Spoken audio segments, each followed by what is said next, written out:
और श्रावस्ती पहुंचे समाजवादी पार्टी के राष्ट्रीय सचिव मसूद आलम खां। मदरसों पर हो रही सीलिंग और ध्वस्तीकरण पर रोक लगवाने के लिए जिलाधिकारी से की मुलाकात। समाजवादी पार्टी के राष्ट्रीय सचिव ने जिलाधिकारी को कार्यवाही पर रोक लगाने को लेकर सौंपा ज्ञापन। सपा के नेता ने मदरसों पर हो रही कार्यवाही पर बीजेपी सरकार को ठहराया जिम्मेदार। कहा, मदरसों पर एक तरफा कार्यवाही सिर्फ मुसलमानों पर हो रहा अत्याचार। यह सरकार सिर्फ मुसलमानों और उनके धार्मिक स्थलों को ही बना रही टारगेट। प्रधानमंत्री कहते थे, हम बच्चों के एक हाथ में कंप्यूटर, एक हाथ में देंगे कुरान, लेकिन जब मदरसे नहीं होंगे तो बच्चे कुरान कहाँ से पढ़ेंगे। सरकारी ज़मीनों पर सभी धर्म के बने हैं धार्मिक स्थल। बीजेपी के डिप्टी सीएम ने सीएम के सेना के बारे में आपत्तिजनक टिप्पणी भी की।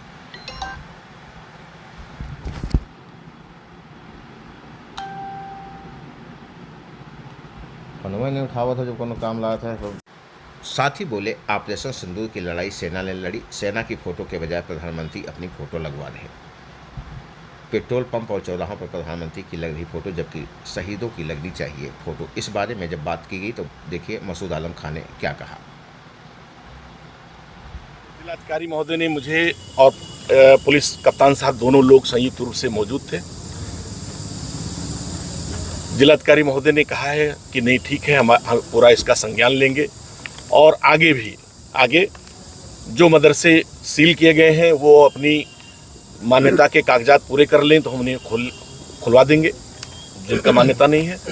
और आगे भी जो चीज़ें कार्रवाई, जो डिमोलिश की कार्रवाई होगी, उन्होंने कहा है कि हम सुप्रीम कोर्ट के आदेशों के निर्देशों का पालन करके उन्हें समय देने के बावजूद अगर वो गैर कानूनी ज़मीन पे बने हैं तो हम सुप्रीम कोर्ट के आदेशों का पालन करेंगे, ऐसा मुझे उन्होंने भरोसा दिया है। श्रावस्ती में सिर्फ मदरसों पर कार्रवाई हुई है, क्या सरकारी भूमि पर सिर्फ मदरसे ही बने हुए हैं? बिल्कुल आपकी बात जायज़ है। देखिए, तमाम धार्मिक स्थल 100, 200, 300 साल पहले बने हुए हैं। जब चकबंदी नहीं हुए थी उससे पहले बने हुए थे तमाम चीज़ें। तो किसी के पास कब बना था ये तमाम धार्मिक स्थलों, लेकिन विशेष तौर से ये सरकार मुसलमानों को टारगेट कर रही है, मुसलमानों को निशाना बना रही है, उनके धार्मिक स्थलों को निशाना बना रही है, जो बहुत ही निंदनीय है। प्रधानमंत्री जी कहते थे कि मदरसों को, बच्चों को एक हाथ में हम कंप्यूटर देंगे, एक हाथ में कुरान देंगे। जब मदरसों को गिरा दिया जाएगा तो कुरान बच्चे कहाँ से पढ़ेंगे।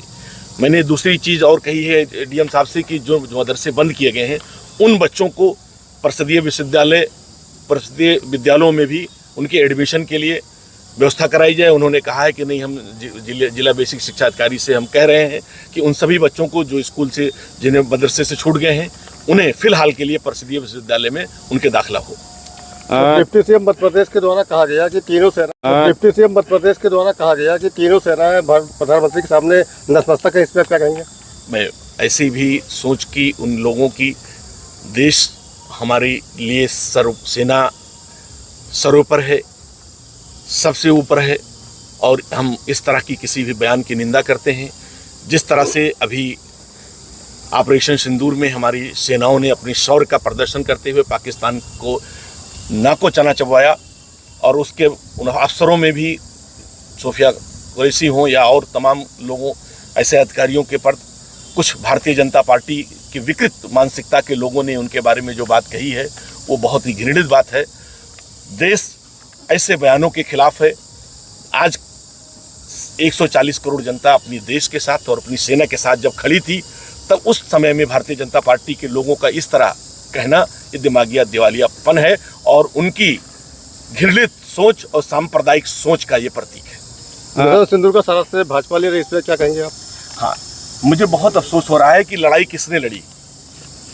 कर्नल सोफिया को कमांड दिया गया, बिमोका सिंह को कमांड दिया गया। फोटो किसकी लगनी चाहिए थी भाई? जिसको ऑपरेशन का कमांड दिया गया, फोटो उनकी लगनी चाहिए थी। फोटो प्रधानमंत्री जी की पहले सारे पेट्रोल पंप और चौराहे पे लग रही है सिंदूर की। जिन लोगों ने, सेना की फोटो लगनी चाहिए थी, सेना के कर्नलों की, जिन्होंने अपनी जाबाजी दिखाई, जान खोए हैं, कुर्बानी दी है, शहीदी दी है।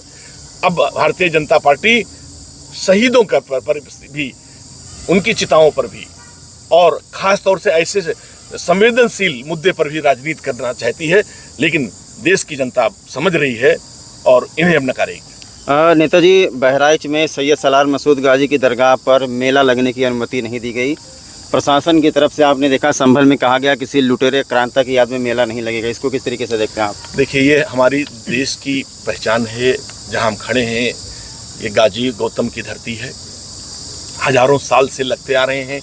इतिहास हम देखेंगे तो बहुत कुछ, सबके लिए अच्छा, किसी के लिए बुरा, सबके लिए होगा। इतिहास को पीछे न देखा जाए। वो जो मेला लग रहा था वो एक भाईचारा, गंगा जमनी तहजीब, एक हिंदू मुस्लिम एकता का प्रतीक था। उसमें जितने अनुयायी हैं, गाजी सरकार के 50% मुसलमान हैं तो 50% हिंदू हैं, हमारे भाई हैं। जितनी दुकानें वहाँ लगती हैं उसमें 50 से 60% हमारा हिंदू भाई लगता था, मुसलमान भी 30-40% दुकानदार था। 400-500 करोड़ रुपए का कारोबार होता था। जैसे तमाम छोटे छोटे जो कुम्हार था वो 4 महीने से पहले मिट्टी के तमाम सामान बनाता था। लकड़ी वाले जो थे वो काष्ठ कला, हार्टिकल्चर, या तमाम सारी चीज़ें जो हो रही थी। हजारों परिवार बेरोजगार हो गए हैं। माननीय हाईकोर्ट ने आदेश दिया है कि नहीं, ठीक है, अभी मेला का आदेश नहीं दिया है, बाकी और जो परंपराएं हैं उर्स की या जो उसकी, वो सारी चीज़ हो रही हैं। सुप्रीम माननीय हाईकोर्ट का मैं धन्यवाद देता हूं। उम्मीद करता हूं आगे भी ऐसा निर्णय देंगे जिससे बहराइच और इस मंडल के लोगों की आस्थाओं का भी सम्मान होगा, और जो लाखों गरीब कमज़ोर जो छोटे मोटे दुकानदार वहाँ से जुड़ के जिनके साल भर की रोजी रोटी भी चलती है, उन पर भी उनकी कृपा होगी। नेताजी, राजभर द्वारा कहा गया कि वोट बैंक के लिए सपा और जो है भाजपा, जो है ये बसपा वहाँ मेला लगवा रही है। ओपी राजभर थाली का बैगन है, ये घंटे में क्या बोलेगा, 2 घंटे में क्या बोलेगा। अभी मोदी जी को मठ भेज रहा था, योगी जी को मोदी जी के बारे में क्या कह रहा था। इसकी बात का तो जवाब देने लायक है ही नहीं। ये इस लायक ही नहीं है कि इसकी बात का जवाब दिया जाए। उनका तो यह भी कहना है कि 10 जून को हमारे विजय दिवस मनाने लाखों लोगों को लेकर के आएंगे। देखिए, अब ये प्रशासन का काम है। प्रदेश में, जिले में लैंड ऑर्डर बनाए रखना ये उनका काम है कि सिचुएशन को बनाए रखना। अब उन मेला कहाँ लगाएंगे न लगाएंगे ये जिला प्रशासन जाने।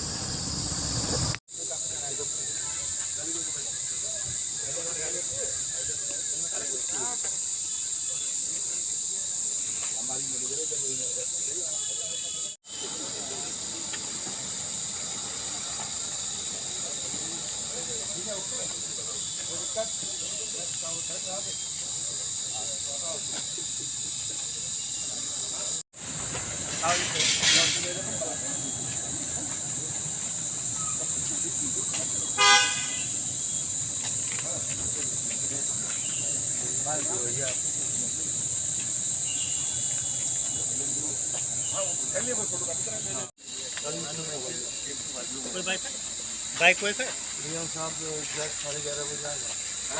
टाइम लेके हमारा काम तो कहाँ से खबर है ना।